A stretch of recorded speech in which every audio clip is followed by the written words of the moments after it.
El ele dolaşırdık, masallar anlatırdık. Acı tatlı her şeyi beraber paylaşırdık.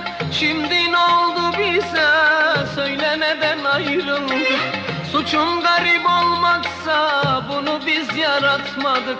İnsanları anlamak, insanları tanımak, gerçek seveni bulmak, onunla mutlu olmak öylesine zor, öylesine zor ki, öylesine zor, öylesine zor ki.